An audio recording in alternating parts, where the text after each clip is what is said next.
Bienvenue dans la présentation du module 2 Numérologie de l'âme.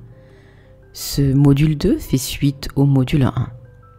Dans le module 1, on a étudié chaque chiffre de 1 à 9, les maîtres nombres, comment calculer son chemin de vie, ses moyens, son alignement, ses cycles de vie, avec des définitions et exercices d'interprétation afin de s'imprégner de l'enseignement. On a vu également le lien entre l'ange de naissance physique et la conjoncture numérique. Dans ce module 2, on va plus loin pour savoir utiliser la numérologie de l'âme autour de son nom et prénom, à la découverte des différents aspects de son être. Comment utiliser cette numérologie autour de la relation de couple ? Par exemple, savoir quels sont les enjeux et défis lorsque des couples se rencontrent. Quel est le programme de travail qui est proposé?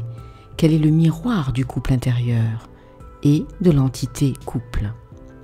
Nous irons explorer ces notions de synastrie au niveau numérique et angélique, c'est-à-dire voir les ajustements proposés, les potentiels à déployer en comparant les deux individualités.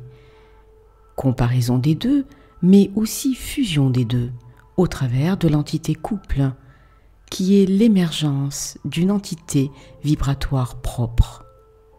La numérologie de l'âme, c'est aussi enrichir la partie angélique, en allant rencontrer nos deux autres anges de naissance, pour créer un lien entre les propositions de ces anges et notre part émotionnelle et mentale, et entrer dans un processus d'épuration de l'ego. Concernant l'éducation des enfants, à savoir quand l'âme de l'enfant arrive sur Terre, quelle est la juste éducation des parents pour amener l'enfant vers son autonomie d'âme, selon ce qu'il est venu vivre sur Terre. Le but de ce module 2 est d'offrir toute une palette d'outils, de moyens de conscientisation, à la fois pour son évolution personnelle, à la fois pour son évolution relationnelle, dans le couple intérieur et extérieur. Et lorsque tu auras cette expérience acquise, la mettre à profit pour accompagner d'autres personnes.